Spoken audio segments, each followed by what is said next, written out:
ಆದ್ದರಿಂದ ಆ ಮಗುವನ್ನು ಕೊಟ್ಟೆ ಹೋಗ್ತಾನೆ. ಕೊಟ್ಟು ಹೋದಾಗ ಆ ಮಗು ಹುಟ್ಟುವಾಗಲೇ ಕರ್ಣಕುಂಡಲ ಮತ್ತು ಕವಚ ಇವುಗಳನ್ನು ಪಡೆದು ಹುಟ್ಟುತ್ತದೆ. ಆ ಹುಟ್ಟಿದ ಮಗುವನ್ನ ಒಂದು ಪೆಟ್ಟಿಗೆಯಲ್ಲಿಟ್ಟು ಕುಂತಿ ಗಂಗೆಯಲ್ಲಿ ತೇಲಿ ಬಿಟ್ಟು ಬಿಡುತ್ತಾಳೆ. ಇದು ಕರ್ಣನ ಜನ್ಮ. ವಾಸ್ತವಿಕವಾಗಿ ಪ್ರಪಂಚದ ಸಾಮಾನ್ಯ ಪ್ರಾಣಿ ಪಕ್ಷಿಗಳೂ ಕೂಡ ಒಂದು ಹಂತದ ಬೆಳವಣಿಗೆಯ ತನಕ ತಾಯಿಯ ಜೊತೆ ಹೊಂದಿಕೊಂಡಿರ್ತಾರೆ, ಕಲೆತಿರ್ತಾವೆ. ತಾಯಿಯಲ್ಲೇ ಪ್ರಪಂಚದ ಪ್ರಥಮ ವ್ಯವಹಾರಗಳನ್ನ ಕಲಿಯುತ್ತಾರೆ. ಬೆಕ್ಕು ಬೇಟೆಯಾಡುವುದನ್ನು ಕಲಿಯುವುದು ಅದರ ತಾಯಿಯಿಂದ. ಕೀಟಗಳನ್ನು ಹಿಡಿದು ತಿನ್ನುವುದನ್ನು ಕಲಿಯುವುದು ತಾಯಿಯಿಂದ. ನಾವು ಮನುಷ್ಯರೂ ಕೂಡ ಅಮ್ಮ, ಅಪ್ಪ ಮೊದಲಾದ ಉಚ್ಚಾರಗಳನ್ನು ಕಲಿಯುವುದು ಇದನ್ನು ಹೀಗೆ ಹಿಡಿದುಕೊಳ್ಳಬೇಕು, ಇದನ್ನು ಹೀಗೆ ಇಡಬೇಕು, ಇಂತಹ ಸಾಮಾನ್ಯ ಪ್ರಕ್ರಿಯೆಗಳನ್ನು ಕಲಿಯೋದು ತಾಯಿಯಿಂದ. ಆದರೆ ಕರ್ಣನಿಗೆ ಹಾಗೆ ಕಲಿಯುವುದಕ್ಕೆ ಹೆತ್ತಮ್ಮನೇ ಸಿಗಲಿಲ್ಲ. ಹೆತ್ತಮ್ಮನ ಜೊತೆಯೂ ಅವನು ಕಲೆಯಲಾಗಲಿಲ್ಲ, ಕಲೆತುಕೊಳ್ಳುವುದಕ್ಕಾಗಲೇ ಇಲ್ಲ ಕರ್ಣನಿಗೆ. ಅಲ್ಲೂ ಕಲೆಯಲಾಗದ ಕರ್ಣನಾದ. ಗಂಗಾ ನದಿಯಲ್ಲಿ ತೇಲಿ ಬಂದಂತಹ ಕರ್ಣ ಅಧಿರಥ ಎನ್ನುವ ಒಬ್ಬ ಸೂತನಿಗೆ ಸಿಗ್ತಾನೆ. ಅಧಿರಥ ಮತ್ತು ರಾಧೆ ಎನ್ನುವರು ಸೂತ ದಂಪತಿಗಳು. ಅವರಿಗೆ ಮಕ್ಕಳಿಲ್ಲ. ಆ ಮಕ್ಕಳಿಲ್ಲದ ಹಸ್ತಿನಾವತಿಯ ಸೂತ ದಂಪತಿಗಳಿಗೆ ಈ ಮಗು ಸಿಗ್ತದೆ. ಜೊತೆಗೆ ಆ ಮಗುವಿನ ಜೊತೆಗೆ ವಸು ಅಂದ್ರೆ ಸಂಪತ್ತಿರೋದ್ರಿಂದ ಅವನಿಗೆ ವಸುಷೇಣ ಅಂತ ಅಧಿರಥ ನಾಮಕರಣ ಮಾಡ್ತಾರೆ. ವಸುನಾ ಸಹಜಾತೋಯಂ ವಸುಷೇಣೋ ಭವತ್ವಿತಿ. ಸಂಪತ್ತಿನ ಜೊತೆಗೆ ಇವನು ಹುಟ್ಟಿದ್ದರಿಂದ ಇವನಿಗೆ ವಸುಷೇಣ ಅಂತ ಹೆಸರಾಗಲಿ ಅಂತ ಅವನು ಹೇಳ್ತಾನೆ. ಹೀಗೆ ಕರ್ಣ ರಾಧೆ ಮತ್ತು ಅಧಿರಥರ ಮಡಿಲಲ್ಲಿ ಬೆಳೆಯುತ್ತಾನೆ. ಅನೇಕ ವರ್ಷ ಕಳೆಯುತ್ತಾನೆ. ಆಶ್ಚರ್ಯ ಏನು ಅಂದ್ರೆ ಕರ್ಣನಿಗೆ ಅವನ ತಂದೆ ಸೂರ್ಯ ಅಂತ ಯಾರೂ ಹೇಳಿರಲಿಲ್ಲ. ಅವನಿಗೆ ಆ ವಿಷಯ ಗೊತ್ತೂ ಇರಲಿಲ್ಲ. ಆದ್ರೆ ಮಹಾಭಾರತ ಉಲ್ಲೇಖ ಮಾಡುತ್ತೆ, ಪ್ರತಿನಿತ್ಯ ಗಂಗಾ ನದಿಯ ತೀರಕ್ಕೆ ಹೋದ ಕರ್ಣ ಸೂರ್ಯ ತನ್ನ ಬೆನ್ನ ಹಿಂದೆ ಹೋಗುವವರೆಗೆ, ಅಂದರೆ ನಡುನೆತ್ತಿಯನ್ನ ದಾಟಿ ಹೋಗುವವರೆಗೆ, ಪೂರ್ವದಿಂದ ಪಶ್ಚಿಮಕ್ಕೆ ತಿರುಗುವವರೆಗೆ ಸೂರ್ಯ ಧ್ಯಾನವನ್ನು ಮಾಡ್ತಿದ್ದ. ಅಂತಹ ಸೂರ್ಯದೇವನ ಕುರಿತು ಅನುಷ್ಠಾನಿಕ ಅವನು. ಆ ಸಮಯದಲ್ಲಿ ಯಾರೇ ಬ್ರಾಹ್ಮಣರು ಬಂದು ಏನನ್ನೇ ಕೇಳಲಿ ಅವರಿಗೆ ದಾನ ಮಾಡ್ತಿದ್ದಂತೆ. ಇದು ಅವನ ವಿಶೇಷತೆ. ಇದನ್ನ ವ್ಯಾಸರು ಸ್ಪಷ್ಟವಾಗಿ ಬರೆದಿದ್ದಾರೆ. ಒಂದು ದಿನ ಬ್ರಾಹ್ಮಣನ ರೂಪದಿಂದ ಇಂದ್ರ ಬರ್ತಾನೆ. ಬಂದವನು ನಿನ್ನ ಕವಚ ಮತ್ತು ಕುಂಡಲಗಳನ್ನ ಕೊಡು ಅಂತ ಕೇಳ್ತಾನೆ. ಆವಾಗ ಬ್ರಾಹ್ಮಣ ವೇಷಧಾರಿ ಇಂದ್ರ ಎನ್ನುವುದು ಕರ್ಣನಿಗೆ ಗೊತ್ತಾಗಿಯೂ ಕೂಡ ನಾನು ಬ್ರಾಹ್ಮಣರಿಗಲ್ಲ, ಬ್ರಾಹ್ಮಣರ ವೇಷಕ್ಕೂ ಕೂಡ ಅಪಚಾರ ಮಾಡಲಾರೆ ಅಂತ ಹೇಳಿ ಕರ್ಣ ದಾನವನ್ನು ಕೊಡ್ತಾನೆ. ಆ ಕವಚವನ್ನ, ಮೈಗಂಟಿದ ಕವಚವನ್ನ ಕತ್ತರಿಸಿ ಕೊಡುವಾಗ ರಕ್ತ ಸೋರಿದರೂ ನೋವಾದರೂ ಬೇಸರಿಸಿಕೊಳ್ಳದೆ ಅದನ್ನು ಕೊಟ್ಟು ಬಿಡುತ್ತಾನೆ. ಅಲ್ಲಿಂದ ಅವನಿಗೆ ಕರ್ಣ ಅಂತ ಹೆಸರು ಬಂತು. ಪ್ರಾಂಗ್ನಾಮ ತಸ್ಯ ಕಥಿತಂ ವಸುಷೇಣ ಇತಿ ಕ್ಷಿತವು. ಅಲ್ಲಿಯವರೆಗೂ ಅವನಿಗೆ ಭೂಮಿಯಲ್ಲಿ ವಸುಷೇಣ ವಸುಷೇಣ ಅಂತಲೇ ಹೆಸರಿತ್ತು.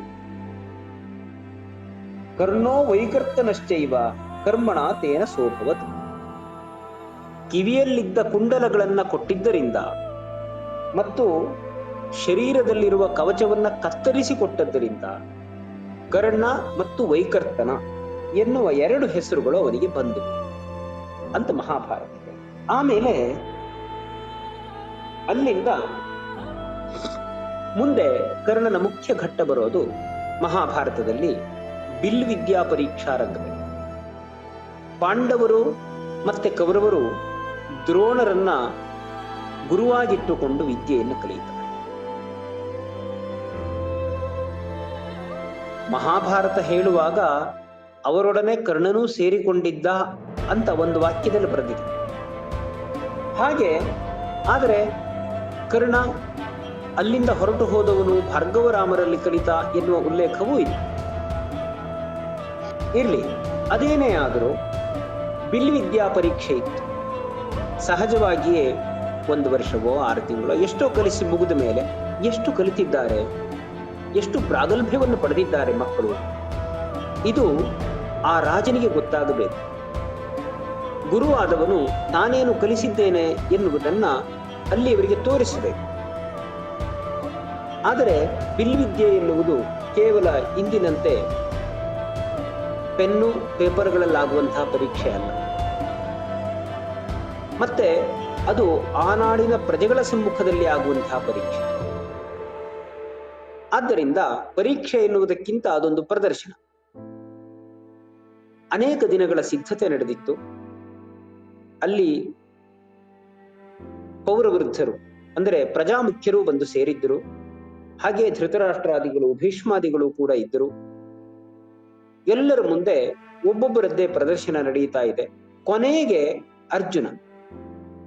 ಅರ್ಜುನನ ಪ್ರದರ್ಶನ ಆದ ಮೇಲೆ ಇನ್ನೆಲ್ಲರೂ ಹೊರಡಬೇಕು. ಅಷ್ಟು ಹೊತ್ತಿಗೆ ಕರ್ಣನ ಪ್ರವೇಶ. ಕರ್ಣನಿದ್ದವನು ಅರ್ಜುನ ಯಾವ ಯಾವ ಅಸ್ತ್ರಶಸ್ತ್ರಗಳ ಪ್ರಯೋಗವನ್ನು ಮಾಡಿದನೋ ಅದನ್ನೆಲ್ಲವನ್ನು ತಾನೂ ಮಾಡಿ ತೋರಿಸುತ್ತೇನೆ ಎಂದು ಹಠಕ್ಕೆ ಬಿದ್ದು ಬಿಡುತ್ತಾನೆ. ಅವನ ತೇಜಸ್ಸನ್ನು ಓಜಸ್ಸನ್ನು ನೋಡಿದ ಹಲವರು ಮಾತನಾಡಿಕೊಳ್ತಾರೆ ಕೂಡ, ಇವನು ಕೂಡ ಅದ್ವಿತೀಯನು. ಇನ್ನೇನು ಅವನು ಪ್ರಯೋಗ ಮಾಡಬೇಕು. ಆವಾಗ ಕೃಪಾಚಾರ್ಯರು ಬಂದು ಅವನು ಅರ್ಜುನನೊಡನೆ ದ್ವಂದ್ವಕ್ಕೆ ನಿಲ್ಲುವ ಪ್ರತಿಜ್ಞೆಯನ್ನು ಮಾತನಾಡ್ತಾನೆ. ಆಗ ಕೃಪಾಚಾರ್ಯರು ಬಂದು ಕೇಳ್ತಾರೆ, ನೋಡಪ್ಪ, ವೀರ್ಯಶ್ರೇಷ್ಠ ರಾಜಾನಃ ಬಲಂಧರ್ಮೋನು ವರ್ತನೆ. ನೋಡಪ್ಪ, ರಾಜರು ವೀರ್ಯಶ್ರೇಷ್ಠರು. ಅಂಥವರು ಯಾರು ಕುಲಾಚಾರವಿಲ್ಲದವರೋ ಅವರ ಜೊತೆ ಯುದ್ಧ ಮಾಡೋದಿಲ್ಲ. ಹಾಗಾಗಿ ಮೊದಲು ನೀನು ಯುದ್ಧ ಮಾಡುವುದಾದರೆ, ಅರ್ಜುನ ಜೊತೆಯಲ್ಲಿ ಯುದ್ಧ ಮಾಡುವುದಾದರೆ, ಮೊದಲು ನಿನ್ನ ಕುಲ ಯಾವುದು, ಗೋತ್ರ ಯಾವುದು, ನೀನು ಯಾವ ಪರಂಪರೆಯವನು, ಹೇಗೆ ಕಲಿತೆ, ಇದನ್ನೆಲ್ಲವನ್ನು ನೀನು ಹೇಳಬೇಕು. ಅಷ್ಟು ಹೇಳಿ ಆಮೇಲೆ ಯುದ್ಧ ಮಾಡಬಹುದು ಅಂತ ಹೇಳ್ತಾರೆ. ಇವನಿಗೆ ಹೇಳಿಕೊಳ್ಳುವುದಕ್ಕೆ ಏನೂ ಇಲ್ಲ. ವೃಥಾಕುಲ ಸಮಾಚಾರ ಈಗ ನಯುಧ್ಯಂತೆ ನೃಪಾತ್ಮಜಾಹ. ಕುಲದ ಸಮಾಚಾರವಿಲ್ಲದೆ ರಾಜಕುಮಾರರು ಯುದ್ಧವನ್ನು ಮಾಡೋದಿಲ್ಲ. ಆದ್ದರಿಂದ ನಿನ್ನ ಪರಿಚಯವನ್ನು ಮೊದಲು ಮಾಡಿಕೊ. ದುರ್ಯೋಧನ ಬಹಳ ಬುದ್ಧಿವಂತ. ಆ ಸಮಯವನ್ನು ಚೆನ್ನಾಗಿ ಉಪಯೋಗಿಸಿಕೊಳ್ತಾನೆ. ತಕ್ಷಣ ಅವನು ಮುಂದೆ ಬಂದು ಬಾಯಿ ಹಾಕ, ಆಚಾರ್ಯರೇ, ಹಾಗೆ ಕೇಳಬೇಡಿ. ಒಬ್ಬ ಯೋಧ ಅನ್ನುವವನು ಯುದ್ಧಕ್ಕೆ ಬಂದಾಗ ಅವನನ್ನು ತಡೆಯುವ ಪ್ರಯತ್ನವನ್ನು ಮಾಡಬೇಡಿ. ಆಚಾರ್ಯ, ತ್ರಿವಿಧಾ ಯೋನಿ ರಾಜ್ಞಾಂ ಶಾಸ್ತ್ರ ವಿನಿಶ್ಚಯೇ. ಶಾಸ್ತ್ರದ ಪ್ರಕಾರ ನಾನು ಒಂದು ಮಾತನ್ನು ಹೇಳುತ್ತೇನೆ. ರಾಜರಾದವರಿಗೆ 3 ಜಾತಿಯ ಕುಲ ಇದೆ. ಯಾವುದು? ಸತ್ಕುಲೀರಷ್ಟ, ಒಂದು ಒಳ್ಳೆಯ ಕುಲದಲ್ಲಿ ಹುಟ್ಟುವಿಕೆ, ಅದೇ ಒಂದು ದೊಡ್ಡತನ. ಇನ್ನೊಂದು ಶೂರಷ್ಟ, ಶೂರನಾಗಿರುವುದು, ಅದೂ ಒಂದು ದೊಡ್ಡತನ. ಇನ್ನೊಂದು ಯಶ್ಚ ಸೇನಾಂ ಪ್ರಕರ್ಷತಿ, ಯಾರು ಅದ್ಭುತವಾಗಿ ಸೇನಾಧಿಪತ್ಯವನ್ನ ಮಾಡಬಲ್ಲನೋ ಅಂಥವನೂ ಕೂಡ ಕ್ಷತ್ರಿಯ ಅಂತ ಅನಿಸಿಕೊಳ್ತಾನೆ. ಹಾಗಾಗಿ ಇಲ್ಲಿ ಶೂರನಾಗಿ ತೋರುತ್ತಿರುವ ಈ ಕರ್ಣ ಏನಿದ್ದಾನೋ ಅವನನ್ನ ನೀವು ಕುಲಾಚಾರವನ್ನ ಕೇಳುವುದರ ಮೂಲಕ, ಕುಲದ ಸಮಾಚಾರವನ್ನ ಕೇಳುವುದರ ಮೂಲಕ ಹಿಮ್ಮೆಟ್ಟಿಸಬೇಡಿ ಅಂತ ಹೇಳ್ತಾರೆ. ಅಷ್ಟೇ ಅಲ್ಲ, ಮತ್ತೂ ನೀವು ಕುಲವನ್ನ ಕೇಳುವುದೇ ಹೌದಾದ್ರೆ ನಾನು ಅವನನ್ನ ಕ್ಷತ್ರಿಯನನ್ನಾಗಿ ಮಾಡ್ತೇನೆ ಅಂತ ಹೇಳಿ ಅವನು ಕರ್ಣನಿಗೆ ಪಟ್ಟಾಭಿಷೇಕವನ್ನು ಮಾಡಿಬಿಡ್ತಾನೆ. ಅಂಗರಾಜ್ಯವನ್ನು ಅವನಿಗೆ ಕೊಡ್ತೇನೆ ಅಂತ ಹೇಳಿ ಬ್ರಾಹ್ಮಣರನ್ನ ಕರೆಸಿ ಸಿಂಹಾಸನವನ್ನು ತರಿಸಿ ಅಲ್ಲಿ ಜಲಾಭಿಷೇಚನವನ್ನು ಮಾಡಿಬಿಡ್ತಾನೆ. ಕರ್ಣ ದುರ್ಯೋಧನ ಕೊಟ್ಟ ಕಿರೀಟಕ್ಕೆ ತಲೆಯನ್ನ ಕೊಟ್ಟು ಬಿಡ್ತಾನೆ. ಆತುರದಲ್ಲಿ ಯಾವುದನ್ನೂ ಸ್ವೀಕರಿಸಕೂಡದು ಎನ್ನುವ ಪ್ರಜ್ಞೆ ಕರ್ಣನಲ್ಲಿ ಮೂಡ್ಲೇ ಇಲ್ಲ. ಈ ಮಹಾಭಾರತ ಧಾರಾವಾಹಿಯಲ್ಲಿ ಒಂದು ಮಾತನ್ನ ಅಧಿರಥನ ಬಾಯಿಂದ ಹೇಳಿಸಿದ್ದಾರೆ. ಕರ್ಣ ದುರ್ಯೋಧನನ ಮನೆಗೆ ಹೊರಡುವಾಗ, ಅರಮನೆಗೆ ಹೊರಡುವಾಗ ಅಧಿರಥ ಮತ್ತು ರಾಧೆಯರನ್ನ ಕರೆಯುತ್ತಾನೆ. ತಾನು ಬರೋದಿಲ್ಲ ಅಂತ ಅವ್ರು ಹೇಳ್ತಾರೆ. ಯಾಕೆ ಬರುವುದಿಲ್ಲ, ನಿಮ್ಗೆ ಅರಮನೆ ಇಷ್ಟವಿಲ್ವೇ ಅಂತ ಕೇಳಿದ್ರೆ ಅಧಿರಥ ಹೇಳ್ತಾನೆ, ನೋಡಪ್ಪ, ಆ ಅರಮನೆ ಅನ್ಯಾಯದ್ದು, ಅದು ಶಾಶ್ವತವಾಗಿರೋದಿಲ್ಲ. ಮತ್ತೆ ಅದು ಕಳೆದು ಹೋದಾಗ ನಿನಗಿದು ಬೇಕು, ಇದನ್ನ ಕಾಪಿಟ್ಟುಕೊಳ್ಳೋದಕ್ಕೆ ನಾವಿಲ್ಲೇ ಇರ್ತೇವೆ. ಕರ್ಣ, ನಿನಗೊಂದು ಮಾತು ಹೇಳ್ತೇನೆ, ಯಾರು ದುರ್ಜನರೋ ಅವರಲ್ಲಿ ಸಹಾಯವನ್ನಾಗಲಿ ದಾನವನ್ನಾಗಲಿ ಪಡೆಯಕೂಡದು, ನೆನಪಿಟ್ಟುಕೋ ಅಂತ ಹೇಳ್ತಾರೆ. ಆದರೆ ಈ ಬುದ್ಧಿ ಸ್ವತಃ ಕರ್ಣನಿಗೆ ಪಡೆಯೋದೇ ಇಲ್ಲ. ಇವನು ಅದರಿಂದ ಸಂತೋಷ ಪಡ್ತಾನೆ. ದುರ್ಯೋಧನ ಕೊಟ್ಟ ರಾಜ್ಯದಿಂದ ತಾನಿಂದು ರಾಜನಾದೆ, ದುರ್ಯೋಧನ ತನ್ನನ್ನು ಕುಲಜನನ್ನಾಗಿ ಮಾಡಿದ ಅಂತ ಅಂದುಕೊಂಡು ಬಿಡ್ತಾನೆ.